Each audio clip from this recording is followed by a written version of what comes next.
Timeline, 5000 ans d'histoire, Richard Fremder. Ce qui s'est passé là-bas, c'était pas un bombardement, c'était autre chose. Une lumière blanche, aveuglante. Des gens qui ont disparu comme vaporisés. Ça, c'est un témoignage recueilli en 1962 à Ohrdruf, dans la forêt de Thuringe. On est à la toute fin du Reich. Mars 1945, Berlin vacille, les Alliés approchent à l'ouest, l'armée rouge à l'est, l'issue est inévitable, mais dans l'entourage du Führer, certains refusent encore la réalité. Ils croient à un miracle, et ce miracle dans leur esprit a un nom, donc la bombe atomique allemande. Mais là, c'est plus l'affaire de scientifiques en blouse blanche, désormais c'est l'affaire de la SS. Oui, l'entrée de la SS dans le jeu nucléaire. La Schutzstaffel, dirigée par Heinrich Himmler, n'est pas, vous le savez, une institution scientifique, comme je disais tout à l'heure, c'est l'organe le plus fanatique du régime, l'instrument des basses œuvres, bien sûr, et pourtant, au début de 1945, elle prend le contrôle des programmes les plus secrets du Reich, y compris les recherches atomiques les plus avancées. Pourquoi ? Tout simplement parce qu'au sein même de l'État nazi, l'armée et les chercheurs civils ont perdu la confiance d'Hitler. Trop lent, trop prudent, trop critique parfois. La SS, elle, promet au Führer d'aller vite, de frapper fort, de livrer une arme de décision en quelques semaines. C'est Hans Kammler, haut responsable SS, déjà en charge du programme V2, qui va prendre en main les opérations. Kammler est un organisateur impitoyable, méthodique, obsédé par l'efficacité. Il installe ses centres de commandement à proximité de deux lieux, le camp de concentration de Dora-Mittelbau et surtout Ohrdruf, petite ville de Thuringe, couverte de forêts, de collines et de tunnels. Et c'est ici que va se jouer l'un des épisodes les plus sombres et finalement les plus secrets de la Seconde Guerre mondiale. Dans cet étrange site d'Ohrdruf, en plein centre de l'Allemagne. À quelques kilomètres d'Ohrdruf, vous avez un réseau de galeries souterraines qui est creusé à marche forcée, par des déportés bien sûr. Des milliers d'entre eux vont mourir de froid, de faim, d'épuisement.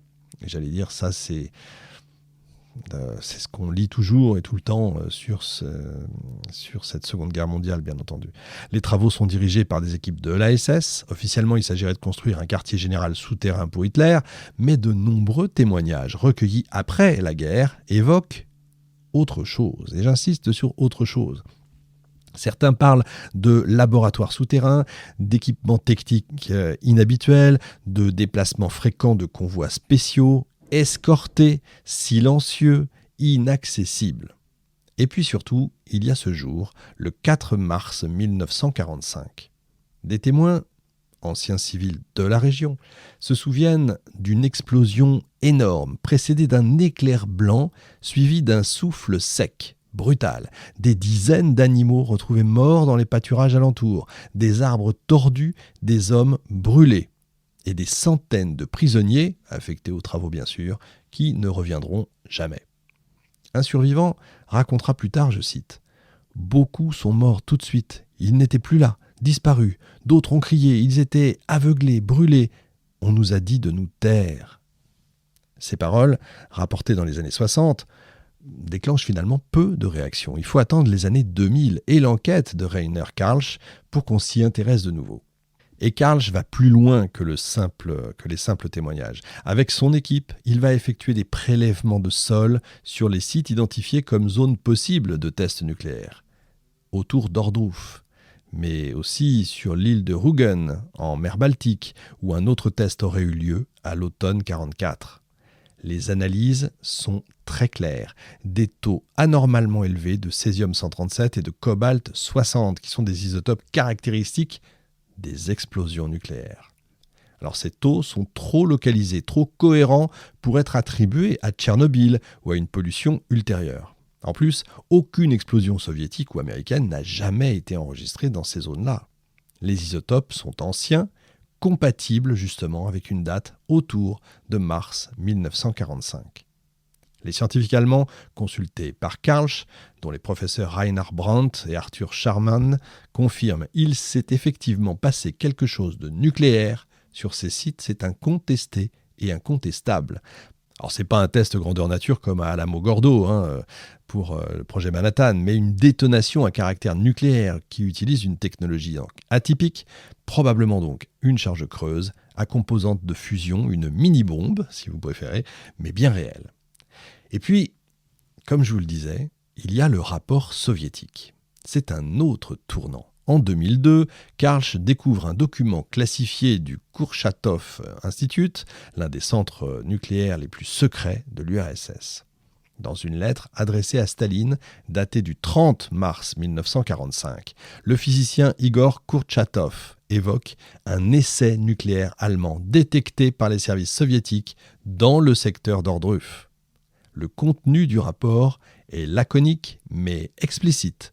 Une source militaire soviétique rapporte une détonation suspecte accompagnée de signes de rayonnement intense sur un périmètre réduit. Kurchatov, perplexe, estime que si c'est une explosion nucléaire, elle est étrange, trop petite, trop localisée. Mais il ne rejette pas l'hypothèse. Il demande des analyses complémentaires. Et donc c'est la première fois qu'un document officiel soviétique évoque noir sur blanc un test atomique allemand à la fin de la guerre.